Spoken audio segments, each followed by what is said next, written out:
시청자 여러분 안녕하십니까? 5월 12일 월요일 사사건건입니다. 오늘부터 대통령 선거 공식 선거 운동이 시작됐습니다. 민주당 이재명 후보는 서울과 경기 또 대전에서, 국민의힘 김문수 후보는 서울과 대전 또 대구로, 개혁신당 이준석 후보는 전남 여수를 시작으로 선거 운동 중입니다. 국민의힘의 새 비상대책위원장에 지명된 김용태 의원을 연결해서 잠시 후에 사사건건에서 포부도 들어보겠습니다. 정치권 소식 짚어봅니다. 더불어민주당 전 법률위 부위원장 장윤미 변호사, 국민의힘 대변인 강전애 변호사입니다. 어서 오십시오. 네, 안녕하세요. 네, 21대 대선 대진표가 최종 확정됐습니다. 지금 화면에 보이는 7명의 후보들입니다. 자, 이재명 후보가 기호 1번, 김문수 후보 기호 2번, 이준석 후보 기호 4번, 조국혁신당이 후보를 내지 않았기 때문에 기호 3번은 없고요. 그리고 권영국, 구주와 황교안, 송진호 후보까지 이 7명의 대선 후보들이 6월 2일 자정까지 22일간의 공식 선거운동에 돌입했습니다. 자, 민주당은 일찌감치 대선 후보로 확정된 이재명 후보가 전국을 돌며 사실상 선거 유세 일정을 소화했었는데, 출정식은 오늘 서울 광화문 청계광장에서 가졌습니다. 지금 보시는 것처럼 정장 차림으로 와서 이제 후보 공식 선거 운동복으로 갈아입었고요. 또 옷과 운동화에 보면은 파란색과 또 빨간색이 섞인 운동화도 눈에 띕니다. 착용하는 모습 보고 있고요. 자, 그러면 이재명 후보 출정식에서 뭐라고 말했는지 그 발언 들어보고 오겠습니다. 12.3내라는 대한민국을 절체절명의 위기로 내몰았고 지금도 계속되고 있습니다. 내란 수배를 재판에 넘기고 대통령직을 박탈했지만 헌법까지 무시하는 내란 잔당들의 2차, 3차 내란은 지금도 계속되고 있습니다. 그러나 확실합니다. 저들의 반란은 결코 성공할 수 없습니다. 나라의 운명과 우리의 미래가 걸린 이 거대한 싸움에서 실천으로, 행동으로 함께해 주시겠습니까?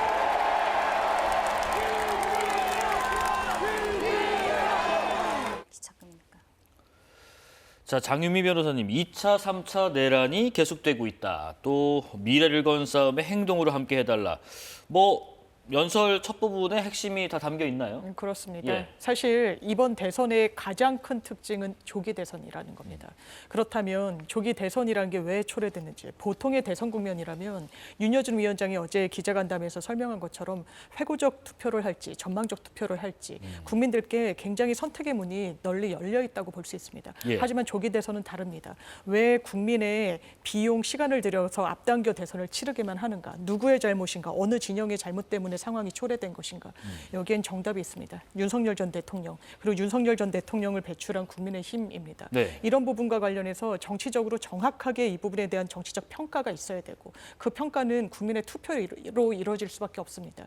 지금 국민의힘의 모습은 이른바 내란 혐의의 피해자를 대통령 후보로 아주 좀 거칠게 교체하고자 했지만 실패했습니다. 그리고 이른바 꽃꽃문서라고 해서 국민께 사죄드리고 사과드리지 않은 그 후보를 이 공당의 후보로 최종 낙점한 게 국민의힘입니다. 그렇다면 계엄, 불법 계엄, 내란 지금 정확하게 종식되고 있다고 얘기할 수 있습니까? 그럴 수 없을 겁니다. 그러면 이 부분을 국민의 표로서 심판해야 되는 게 이번 대선의 그 무엇보다 중요한 가치일 수밖에 없다. 그렇기 때문에 오늘도 이 2차, 3차 내란이 계속되고 있다는 문제의식을 드러내면서 이게 바로 대한민국의 미래를 건 하나의 정치적 승부일 수밖에 없다는 점을 강조한 것 같습니다. 예, 출정식과 출정식 발언, 우리 강전애 변호사는 어떻게 들으셨습니까?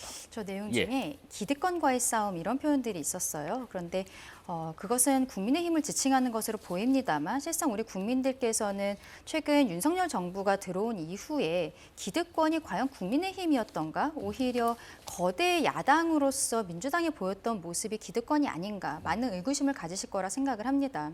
그동안의 줄타내기라든지 그리고 특검 정국 이런 것들에 있어서 전국이 완전히 마비되었고 그것 때문에 윤석열 전 대통령이 굉장한 책임감을 느꼈을 것으로 보인다. 이러한 것들이 헌법재판소 결정문에도 들어간 부분들이 있거든요. 예. 윤석열 대통령만의 책임이 아니고 결국 국회의 책임도 있다라는 것을 짚은 부분이 있는데 오늘 역시 출정식에서의 이야기는 민주당은 마치 아무런 잘못이 없는 피해자인 것처럼 이야기를 하고 국민의힘과 윤석열 전 대통령에게 모든 책임을 전가하는 듯한 모습, 이것은 굉장히 안타깝다라고 생각합니다. 네. 또 제2, 제3의 내란이 아직도 계속되고 있다라는 형태로 이야기를 했는데 특히 제3의 내란이라는 것이 민주당에서는 사법내란이라고 이야기를 하고 있어요. 최근에 대법원에서 이재명 대표에 대해서 유죄 취지로 파기환송 판결한 것에 대해 사법부를 지금 겁박하고 있죠. 대법원장 그리고 대법관들에 대해서 전부 탄핵을 하겠다. 심지어 공판기일을 잡으니까 이제 아직 심리를 시작하지도 않았는데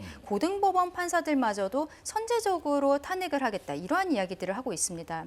그리고 어떠한 판결이 나올지 여기에 대해서 예상되는 부분들이 있기 때문에 판결의 근거 조항인 공직선거법에 있어서 허위사실 공표 행위 중에서 행위라는 것을 삭제해버리겠다라고 하고 또 형사소송법을 개정을 해서 대통령으로 되었을 때는 형사사건이 진행되지 않는 것을 입법화하겠다라고 하는 것이죠. 네. 이러한 모습들이 거대 야당으로서의 횡포, 본인들이 기득권으로서의 모습을 보여주었다라고 생각하거든요.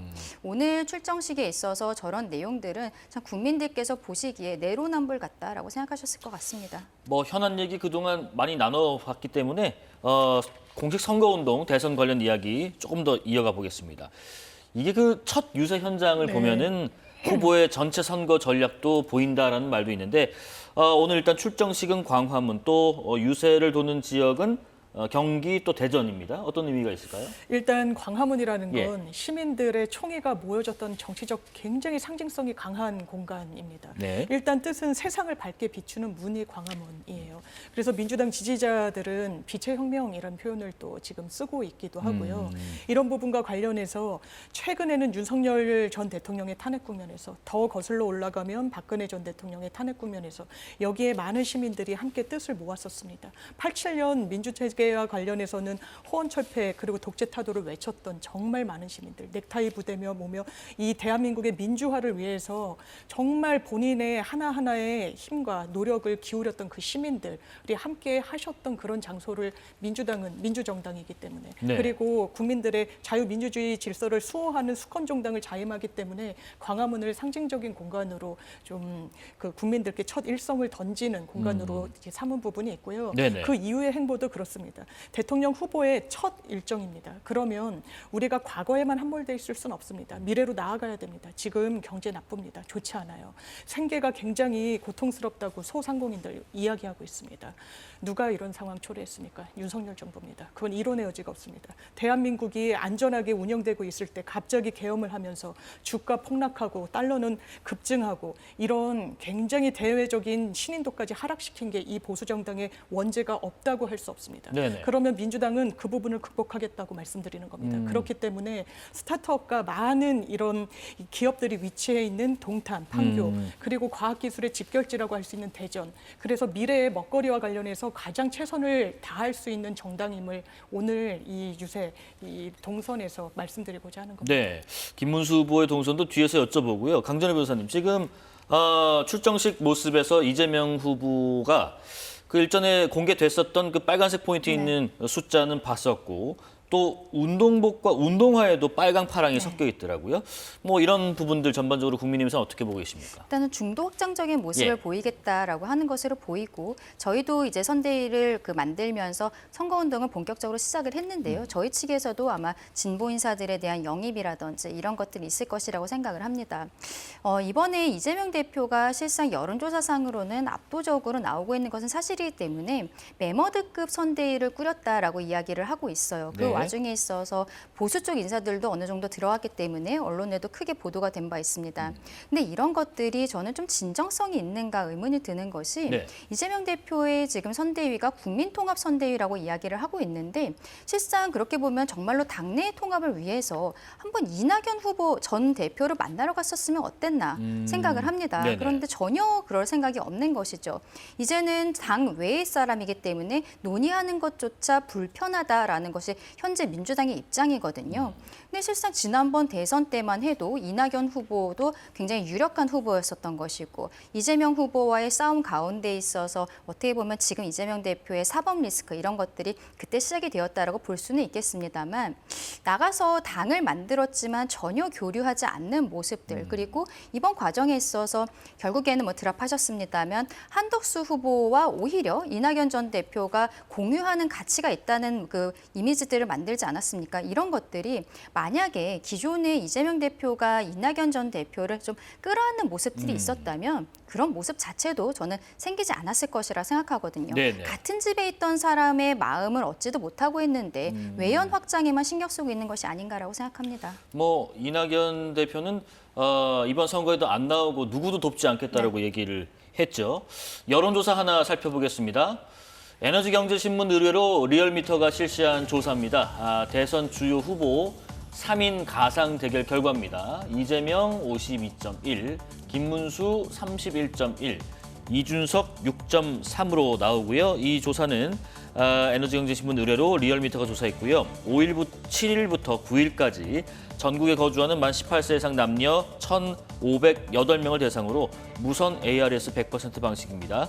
95% 신뢰 수준의 플러스 마이너스 2.5%포인트고요. 자세한 내용은 중앙여론조사심의위원회 홈페이지를 참조해 주시면 되겠습니다.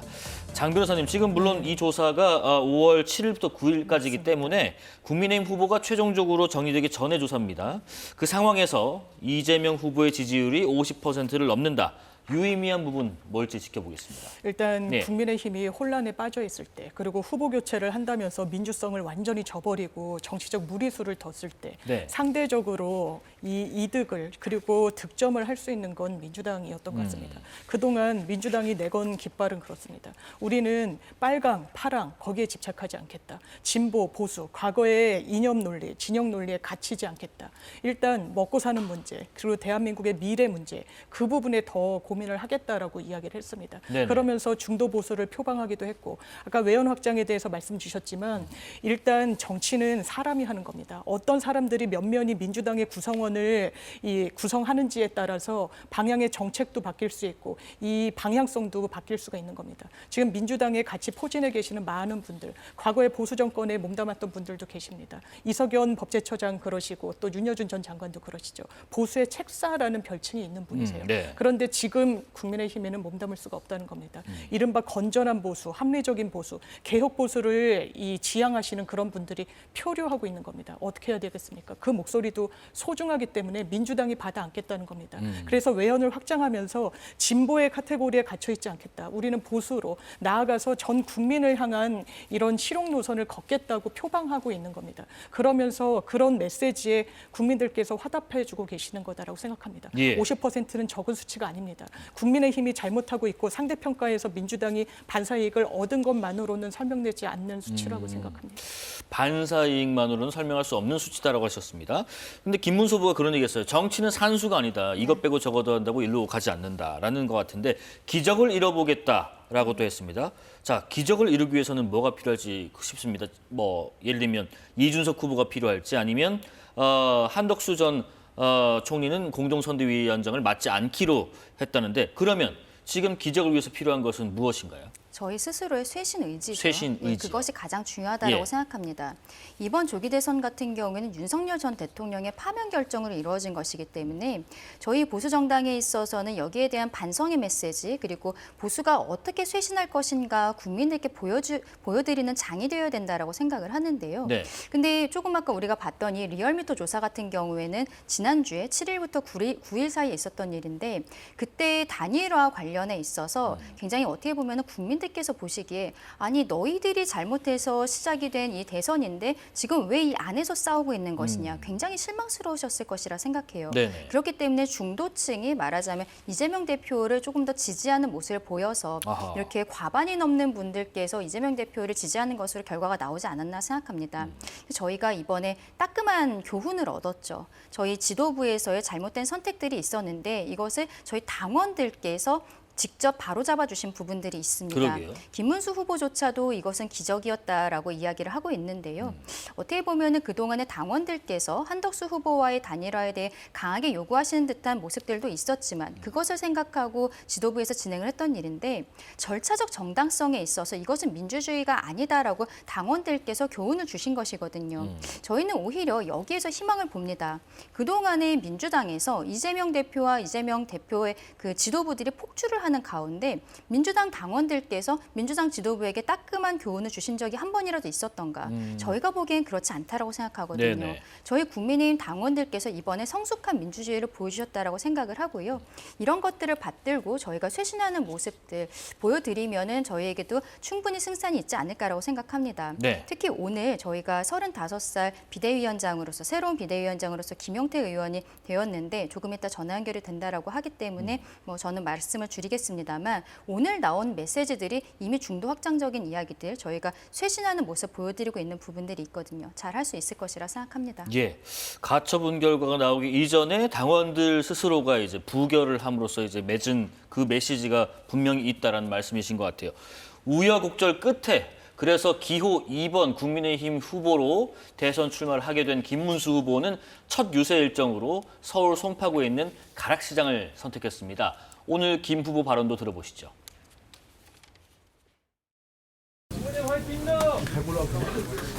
화이팅! 화이팅! 김문수 화이팅!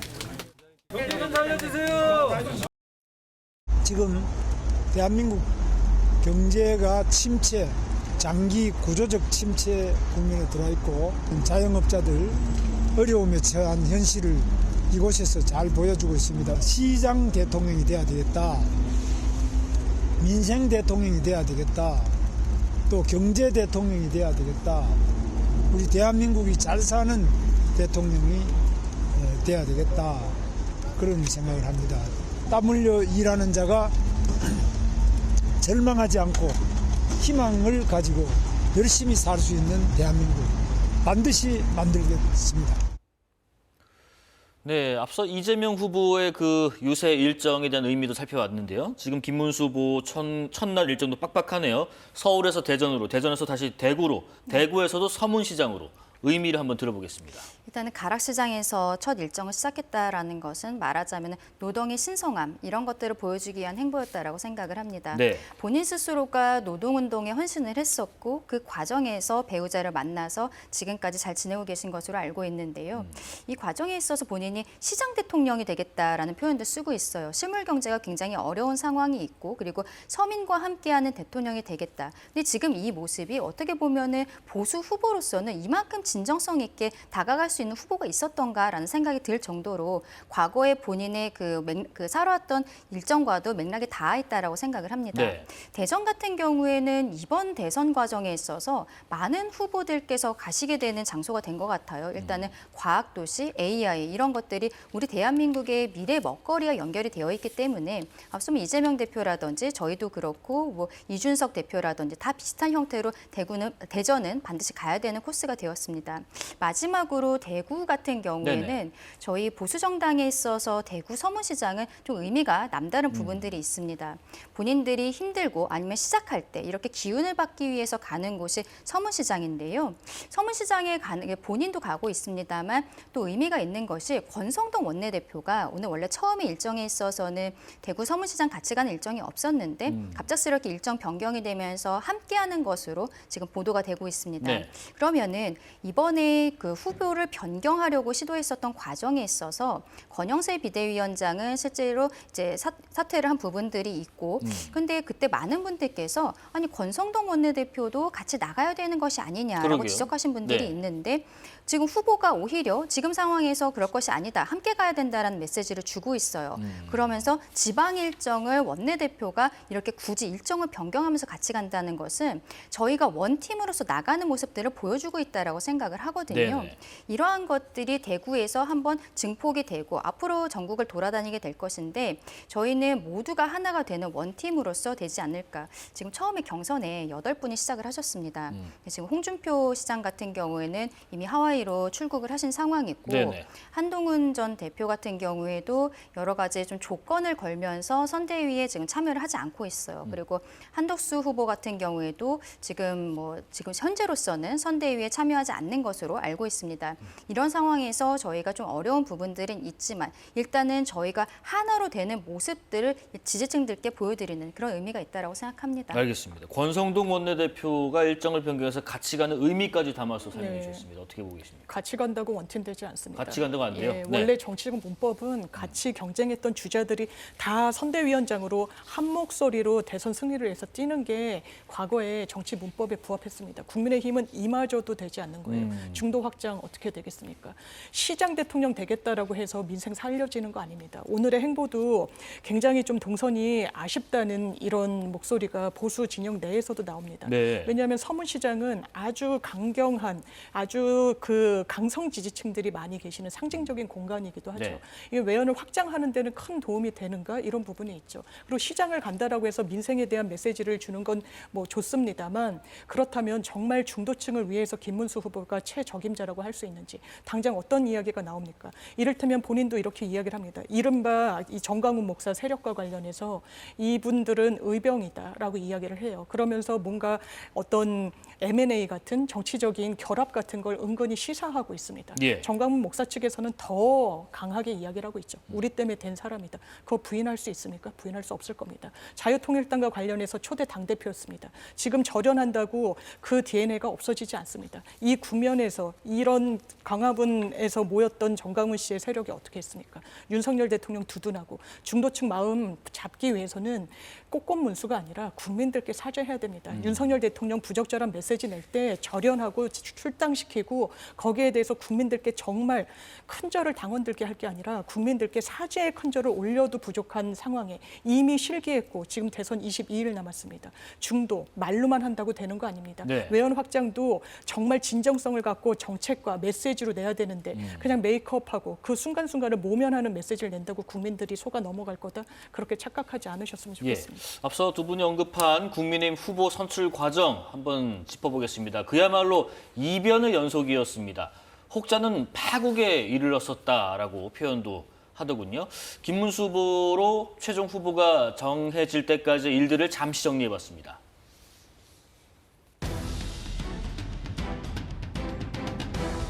오늘 밤 사이에 김문수 후보의 후보 자격을 취소하고 새로운 후보자가 등록하는 그 절차까지 오늘 밤에 다 해야 될 것 같습니다.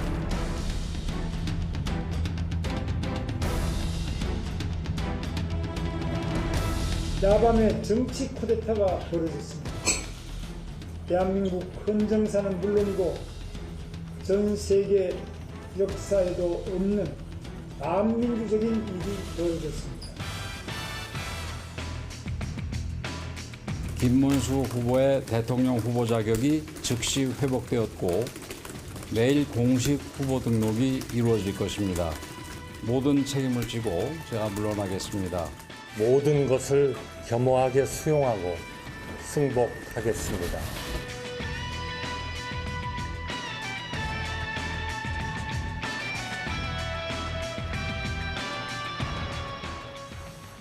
이게 뭐 사상 초유의 대선 후보 교체 시도였다는 말도 나오는데 지금 화면을 잠깐 볼게요. 지도부는 그 후보 교체를 위해서 빠르게 일정을 좀 진행을 시켰습니다. 새벽 2시 반에 김문수 후보의 자격 취소, 새벽 4시에 또 새 후보 등록 신청을 마감을 했고요. 결국 운명을 가른 건 당원들이었습니다. 그렇다면 당의 일원으로서 당심과 당 지도부 사이에 강 대변인 괴리가 좀 있었다 이렇게 보면 되는 건가요? 단일화에 대한 부분은 괴리가 있었다라고 보기 어렵다고 생각합니다. 네. 다만 절차에 있어서 지도부가 보여줬던 모습이 우리 당원들께는 눈높이에 맞지 않았던 것이 아닌가 생각합니다. 저 일들이 있기 전에 네. 김문수 후보 측에서 가처분 신청을 2가지를 냈었고 그게 금요일 저녁 6시경에 결과가 나왔었는데 전당대회를 개최하지 말아달라라는 가처분 신청에 있어서 재판부가 기각을 하면서 본인 스스로가 경선 과정에 과정에서 한덕수 후보와의 단일화를 계속적으로 이야기를 했었고 그렇기 때문에 이번 전당대회라든지 전국위원회 이런 거 개최하는 데 있어서는 이해 당사자이기 때문에 여기까지 당무 우선권이 미친다고 보기 어렵다라고 네. 판단을 했습니다. 당의 자율권을 우선해야 된다라는 것이 결정문에 있었기 때문에 그러면은 당 입장에서는 이 상황을 정리하는 것이 김문수 후보가 아니라 당이 되어야 됐기 때문에 네네. 그 다음 절차를 진행을 했었던 것이죠. 그런데 이렇게 새벽에 후보 등록을 받고 이렇게 변경되는 것에 대해서 우리 전 당원에게 ARS로서 조사를 하게 됐는데 그 전에 수요일 날 있었던 여론조사에 있어서도 단일화 필요하다가 당원 중에 82%, 그중에서 11일 전, 후보 등록 전이 필요하다라는 게 86%였음에도 불구하고 이렇게 50%가 넘는 분들께서 이러한 절차로서의 단일화는 맞지 않다라고 결국에는 판단을 해주셨던 네네. 것이죠. 앞서 말씀드린 것처럼 저희 당원들이 절차적 민주주의, 결론을 넘어서서 절차가 얼마나 중요한 것인지 알고 계시는 현명한 분들이었기 때문에 이러한 결론이 나왔다라고 생각을 합니다. 네네. 지도부 입장에서는 어쨌든 그동안에 수요일에 있었던 ARS 조사라든지 이런 걸로 인해서 진행을 했었던 것이지만 무리가 있었던 것은 사실로 보이고요. 앞으로 지금 과정에 있어서는 권영세 비대위원장이 여기에 대해서 모든 책임을 지고 사퇴를 한 부분이 있고 정말로 원팀이 돼서 똘똘 뭉치는 모습 보이면서 실망하셨던 당원분들 그리고 국민들의 마음을 다시 얻기 위해 노력해야 될 것이라고 생각합니다. 네, 국민의힘 내부의 비판 목소리 듣고 장유미 변호사님 의견도 들어보겠습니다. 조경태 의원의 발언입니다. 국민 여러분, 이게 말이 됩니까? 이는 명백한 당원 위반이며 법적 정당성이 결여된 날치기입니다. 다른 후보들의 입 후보를 차단하고 기습 공고를 통해 단독 등록을 유도한 것은 경선을 기만한 권력 남용입니다. 특정 세력이 후보를 지명해서 옹립할 거라면 도대체 왜 경선을 치렀습니까? 경선을 대체 왜 치렀느냐 이런 비판도 여럿 있었고 또 절차적으로도요. 새벽에 그 1시간 만에 32가지에 달하는 서류 제출을 해야 하는 이 후보 등록을 받는 게 맞느냐 뭐 이런 지적도 있었다면서요. 맞습니다. 예. 이 정도면요. 그냥 민주성을 저버렸다 이런 걸 넘어서서 정치 결사체로 볼 수가 없는 겁니다. 이념 집단이 아니에요. 이익 집단입니다. 이거 제가 한 말 아닙니다. 홍준표 전 시장이 일갈한 말입니다. 네. 자당의 상황에 대해서 이렇게까지 평가할 수밖에 없는 거예요. 더 안타까운 건 그러면 조경태 의원처럼 반대 목소리 내는 분이 국민의힘에 다수셨나요? 그래 보이지 않습니다. 한 60여 명 넘는 의원총회 자리가 있었는데 그냥 지도부에 일임한다라고 했죠. 사실상 방기한 겁니다. 그러면서 한 명을 위한 모든 절차를 거쳤던 겁니다. 어느 공당이 새벽 2시에 공고를 낸 다음에 3시부터 4시까지 이 30종이 넘는 정확하게는 32종의 서류를 접수를 받을 수 있습니까? 그러면서 그때 예. 이 비대위 뭐라고 이야기했습니까? 당원의 뜻에 따르는 거라고 했습니다. 그러면서 오늘은 또 이렇게 이야기하더군요. 당원의 뜻에 따라서 김문수 후보를 우리 국민의힘의 후보로 내세우는 거라고. 그럼 그때 당원과 지금의 당원은 많이 다릅니까? 며칠 사이에 크게 달라졌나요? 그렇지 않은 거죠. 그냥 과거에 당원을 팔아서 당원을 방패막이 삼아서 본인들의 이익을 관철하고자 했다라고 보여지는 겁니다. 정말 한덕수 후보를 이번 대선의 필승 카드라고 고민했는지 저 개인적으로 의문입니다. 네네. 그러니까 많은 언론에서도 대선이 목표가 아니다. 그 이후에 당권, 기득권, 지방선거 공천권, 이런 예산, 이런 아주 눈앞의 이해관계의 골몰에서 이런 무리수를 뒀다라는 평가가 나오는 거예요. 이런 정당에 대한민국 미래에 맡겨서 되겠습니까? 지금은 최소한 아니라고 생각합니다. 네, 강 변호사님 그런 얘기 있습니다. 공고 날지 접수랄지 그 일시가 있던데 왜 새벽에 이렇게 짧은 시간에 서류를 받고 등록을 하고 이렇게 진행을 했는가 하는 부분이요. 그러니까 앞서 말씀드린 것처럼 저희 입장에서는 그 전에 가처분 결정에서 지금 후보 김문수 후보의 당무 우선권이 제한된다는 결정이 나왔고 당의 자율성으로서 전당대회 그리고 전국위원회 이런 것들이 열 수 있다 이런 판단이 나왔기 때문에 그 과정을 정리하는 것은 당의 책임이다라고 생각을 했던 것입니다.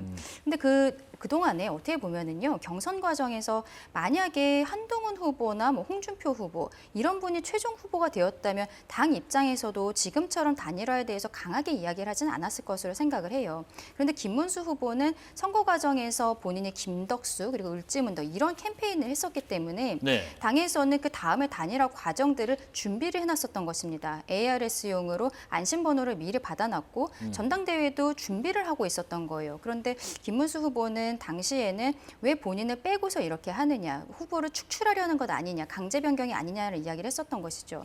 근데 여기에 대한 오해는 이제 어느 정도는 풀리지 않았는가라고 생각을 하는데 예. 결국에는 김문수 후보가 경선 과정에서 이야기했었던 한덕수 후보와 다른 사람이 아닌 한덕수 후보와의 단일화라는 것이 특정이 되어 있었기 때문에 새벽이라고 합니다만 어쨌든 연락이 될 수 있는 상황이었고 그때 후보 등록을 받았었던 것입니다. 근데 결과적으로는 저희 당원들께서 이런 식으로 새벽에 처리하는 것은 맞지 않다라고 결론을 내주신 것이죠. 예. 자, 권영세 전 비대위원장의 사퇴로 사령탑이 비었습니다. 국민의힘. 그런데 당무 우선권을 가진 국민의힘 김문수 대선 후보는 이 자리에 다름 아닌 당내 최연소 지역구 의원이자 초선 의원인 1990년생 35살 김용태 의원을 지명했습니다. 현재 김 지명자는 김문수 후보와 유세 일정을 동행하고 있는데요. 지금 어디쯤일지 또 비대위원 지명 수락 이유는 뭔지 잠시 연결해서 들어보겠습니다. 자, 김용태 의원님 들리십니까? 예, 안녕하세요. 김용태입니다. 예, 잘 지금 들리십니까? 예. 어디서 어디로 향하고 계신가요?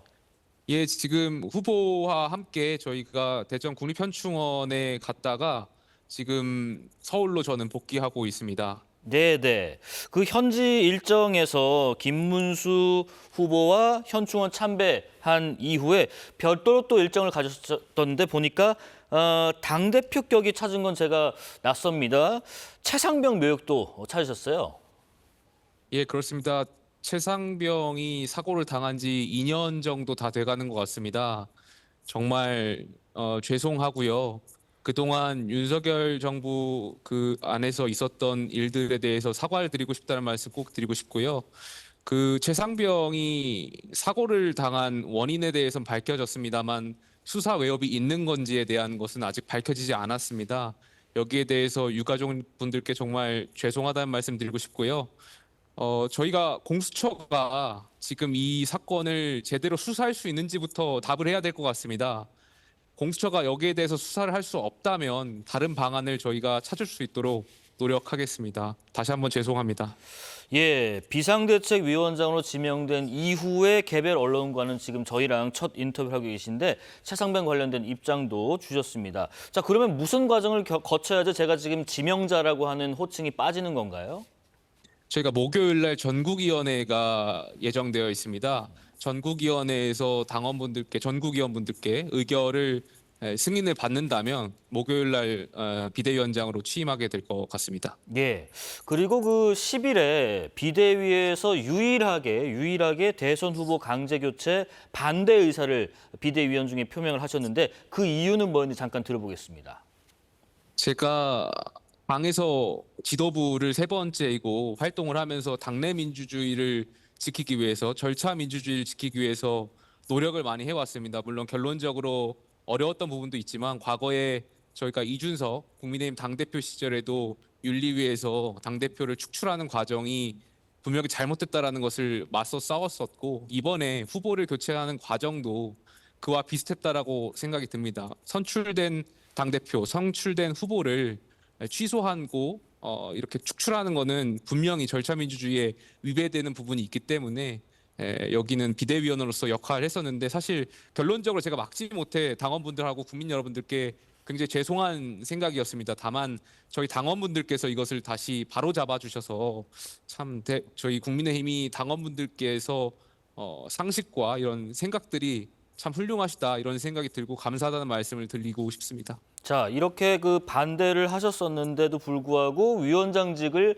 받아들이신 이유도 궁금하고요. 김문수 후보는 왜 김용태 의원님을 비대위원장으로 지명했다고 생각하시는지요? 정치 개혁 한번 해보라는 뜻 아니었을까 생각이 듭니다. 저희가 21대, 22대 국회를 들어와서 사실 잘 못했죠. 많은 시민들께서 윤석열 전 대통령도 싫고 이재명 후보도 싫다라는 게 저는 대다수의 시민의 중론이었던 것 같습니다. 다만 저희가 대안을 제대로 제시하지 못했고 이분들에게 마음을 얻지 못했고 오히려 더 실망감을 안겨드렸던 것 같습니다. 이 부분을 회복하는 것이 이 부분을 회복하는 굉장히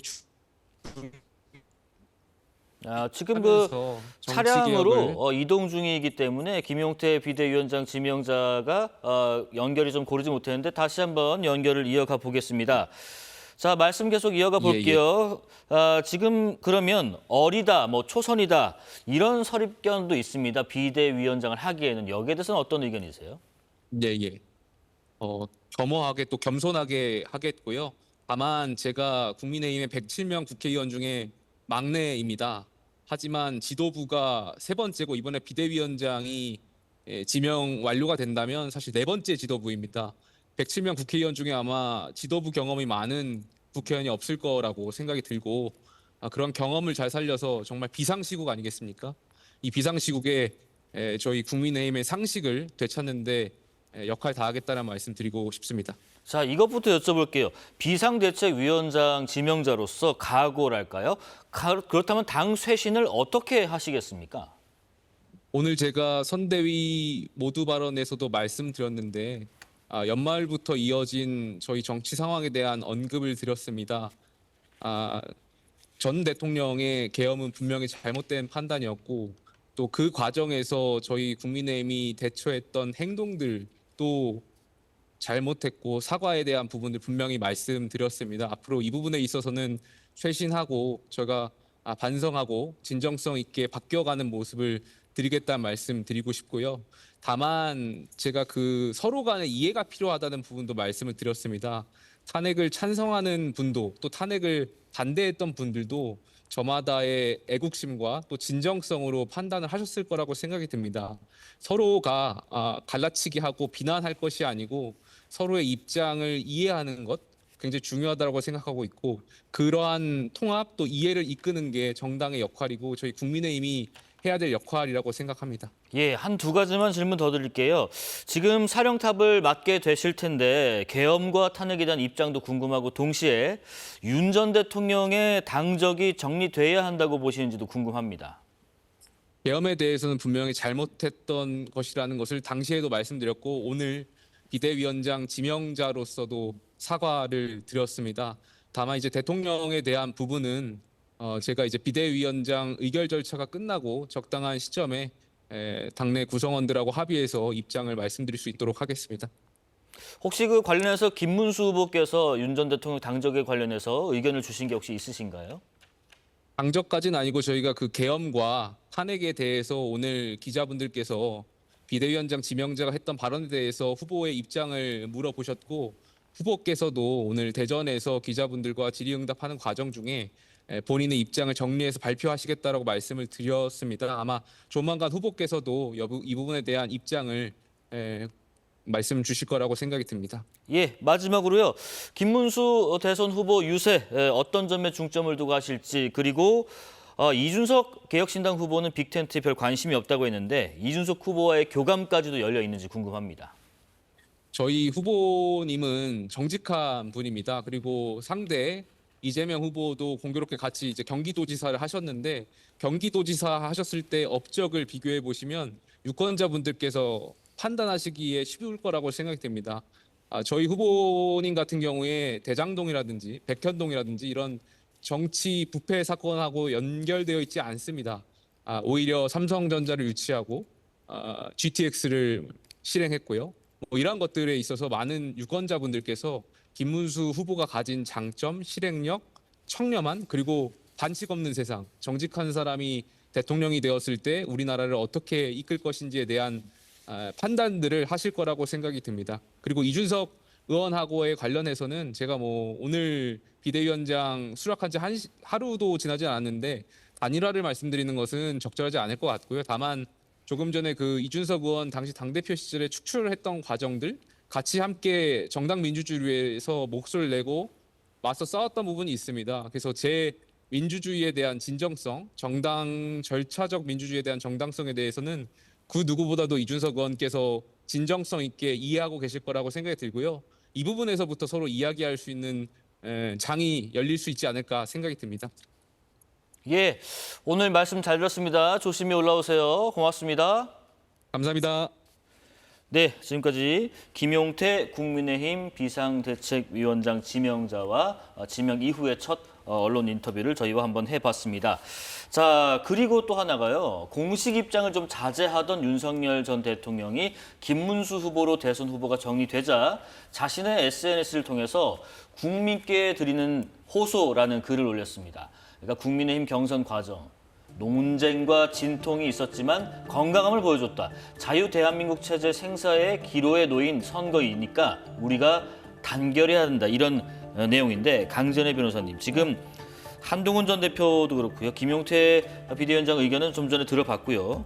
윤 전 대통령에 대한 출당 조치가 필요하다라고 한 전 대표는 지금 주장하고 있는데 당에서는 지금 이런 입장에 대해서 어떻게 받아들이고 계신가요? 일단은 조금 아까 김용태 비대위원장 지명자 예. 이야기했듯이 본인이 이제 비대위원장이 되면은 당내 의견을 수렴을 해서 입장 발표를 한다라고 했기 때문에 아마 이번 주말 정도에는 윤석열 전 대통령과의 관계에 대해서 정리가 되지 않을까라고 생각을 합니다. 네. 다만 지금 보여주고 있는 모습들, 오늘 오전에 비대위원장 지명이 되고 나와서 바로 기자회견을 한 내용에 있어서도 비상계엄에 대해서 잘못된 행동이었다. 그리고 당이 거기에 대해서 제대로 책임지지 못했다라는 것을 정확히 짚고 넘어간 부분들이 있거든요. 조금 아까도 최상병 사건에 대해서 2년이 되었는데 이 수사 외압 의혹에 대해서 제대로 밝혀지지 않았고 본인이 SNS에 쓴 글을 보면 우리 국민의힘이 나서서 이것을 밝히도록 노력하겠다라고까지 선언을 하고 있습니다.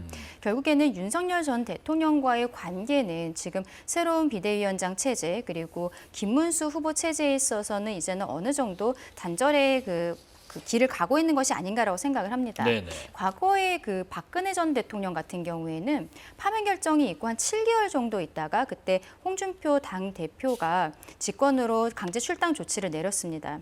그때 출당에 대한 그 징계 의결이 있었는데 출당 권유예요. 그럼 그걸 받으면은 당사자가 열흘 안에 출당 그 서면을 내야 됩니다. 그렇지 않았을 때는 위원회 의결 없이 바로 출당 조치가 가능한데 네. 그때 그러한 과정을 거치는 게 한 7개월 정도 걸렸던 것이죠.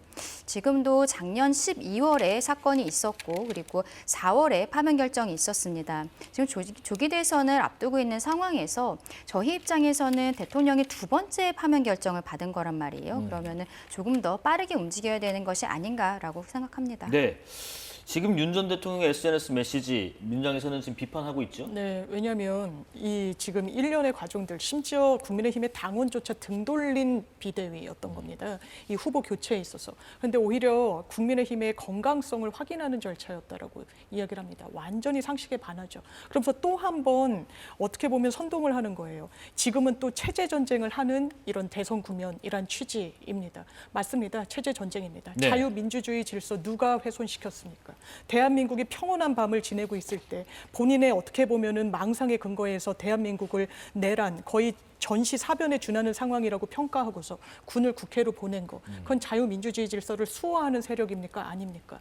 자유주의, 민주주의, 공화주의의 저 가장 끝단에 있는 게 윤석열 대통령입니다. 어떻게 감히 자유민주주의를, 국민을 본인의 입에 담을 수가 있습니까? 그러면서 계속해서 사실상 아주 극소수의 지지층에게 소구하는 그런 메시지를 내고 있죠. 나를 지켜달라. 왜냐하면 법률적으로나 정치적으로 어떠한 지금 근거도 남아있지 않을 겁니다. 당에서도 지금 김용태 비대위원장 내정자 이야기를 들어보더라도 사실상 출당 조치하겠다는 암시로 읽혀지지 않습니까? 그렇다면 지금 이 국면에 아주 강성 지지층 몇몇에게 소구하는 그런 전직 대통령을 우리가 목도하고 있는 겁니다. 국민의힘은 정확하게 메시지 내십시오. 예. 이런 대통령과 이번 대선에 함께 갈지 아니면 분리할지 아직도 지지부진한 메시지를 내는 건 그건 국민에 대한 예의가 아닙니다. 네, 지도부가 어떤 판단을 할지 또 김문수 후보도 어떤 판단을 할지 한번 지켜보고요.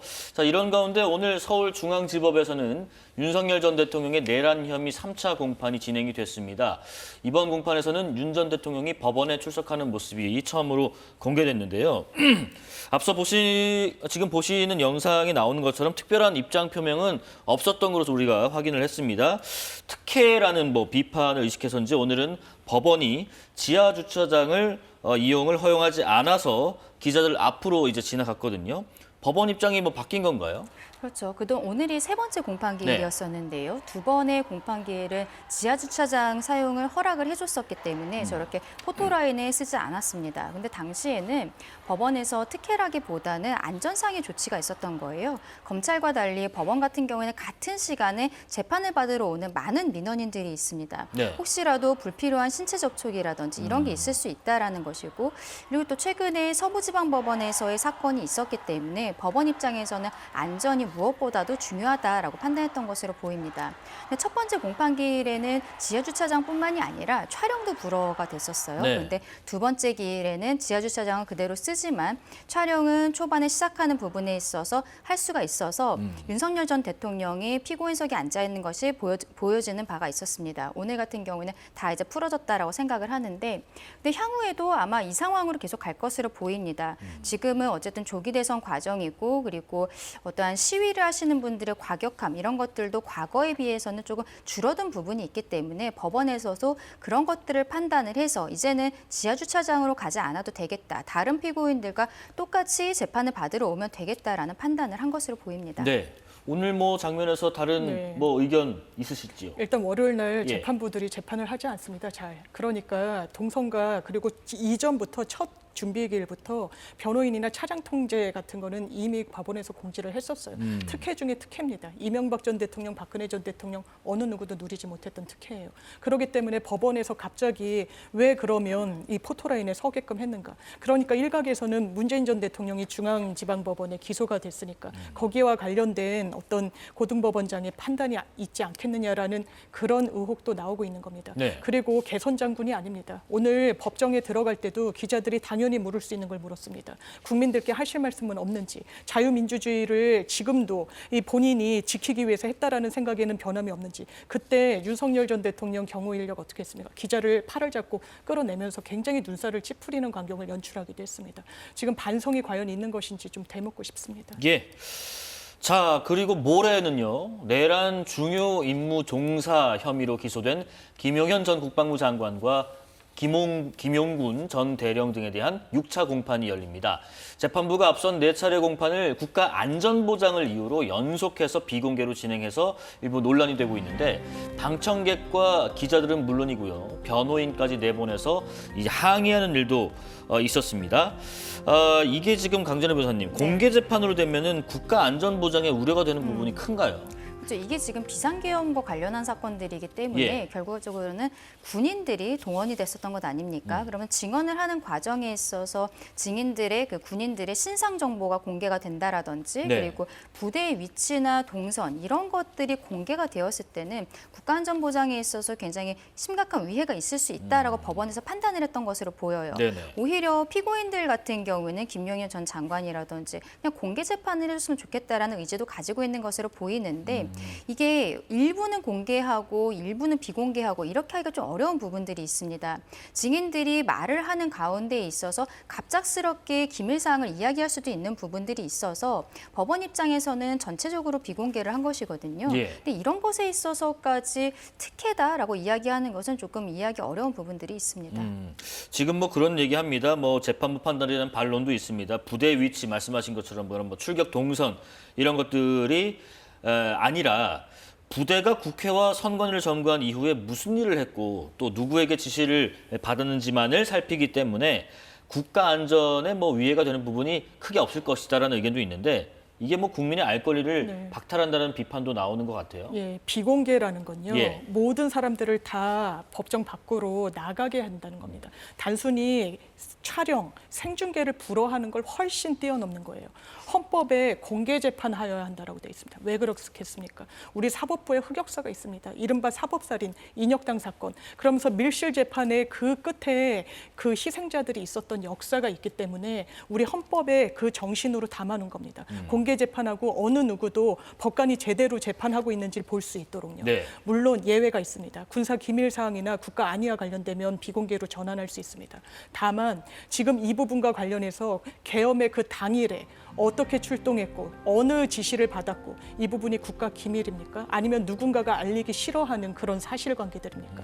헌재는 그렇다면 국가 기밀인 걸 몰라가지고 이걸 사실상 촬영하고 그 녹화본을 언론에 공개했습니까? 아니요. 이거는 국민들이 당연히 알아야 되는 사실관계들이기 때문에 그렇습니다. 예. 그리고 국가 안보 이야기를 하지만 이미 국회 청문회 과정에서 관련자들이 나와서 선서하고 공개된 장소에서 증언하고 진술을 했었습니다. 왜 이 법원에만 오면 국가 기밀이 되고 국민의 알 권리는 깡그리 무시가 되는 것인지 지금 국민들이 묻고 계시다고 생각합니다. 자, 한편 윤석열 전 대통령 부부의 공천 개입 의혹을 수사 중인 서울중앙지검이 김건희 여사에게 피의자 신분으로 소환을 통보했습니다. 검찰은 공천 개입 의혹은 윤 전 대통령 부부가 2022년 지방선거와 국회의원 재보궐선거, 작년 국회의원 선거 등에서 공천에 개입했다고 보고 있는데요. 지금 중앙지검 또 창원지검에서 사건을 넘겨받은 뒤에 지난 2월 중순부터 김 여사 측에다가 대면 조사가 필요하다고 수차례 통보를 했지만은 응하지 않고 있다고 합니다. 계속해서 이렇게 불응하면은 뭐 강제 수사가 이루어지는 건가요? 동아일보 단독 보도 내용을 보면 예. 검찰에서는 이른바 체포영장을 발부받는 방안도 고민하고 있다라는 거 아니겠습니까? 일반 피의자들은 그렇게 처벌받거든요. 일반 피의자들은 검찰이 부르는데 경찰이 부르는데 몇 번 가지 않으면 지명 통보 내리고 지명 수배 내리고 그리고 체포영장 발부돼서 강제 소환이 되는 겁니다. 왜 예외가 김건희 여사여야만 하는 겁니까? 지금 혐의가 한두 가지입니까?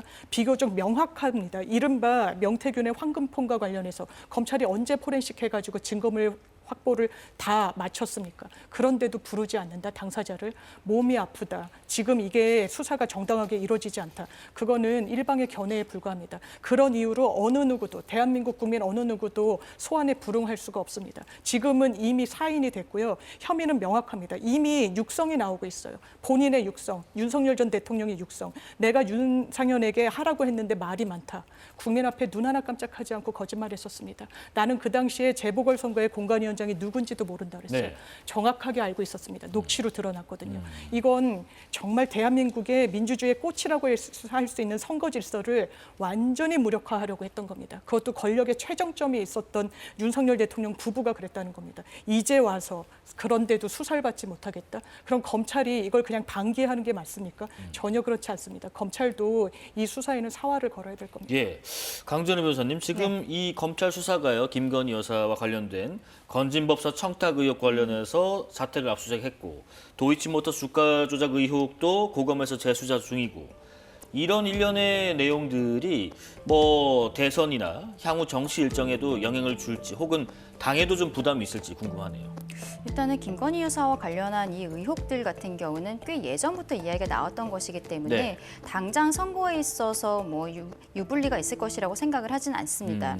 다만 지난번에도 김건희 여사가 제3의 장소에서 대면 조사를 받은 적이 있었거든요. 네. 그때는 뭐 민주당에서 특혜다라고 이야기를 했었습니다만 그때는 영부인의 신분이었기 때문에 그 보안이라든지 이런 것들을 위해서 어쩔 수 없이 제3의 장소에 썼던 것입니다. 근데 본인도 그때 대면 조사를 받았기 때문에 이번에 14일 소환 통보를 온 것도 절차에 따라서 진행을 하면 되는 것이 아닐까 생각해요.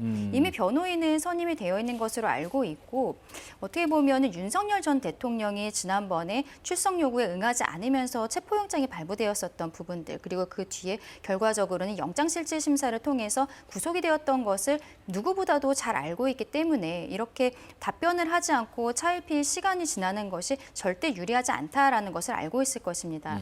그리고 만약에 네. 어떠한 불합리하다라고 생각하는 부분들이 있다면 빨리 수사를 받고 터는 것도 저는 하나의 방법이라고 생각을 하거든요. 지금까지의 상황을 보았을 때는 14일 소환 조사 이런 것에 있어서는 어느 정도 응할 가능성이 있지 않을까라고 생각합니다. 알겠습니다. 오늘 또 건진법사 전성배 씨가 정치자금법 위반 혐의 2차 공판에 출석했는데요.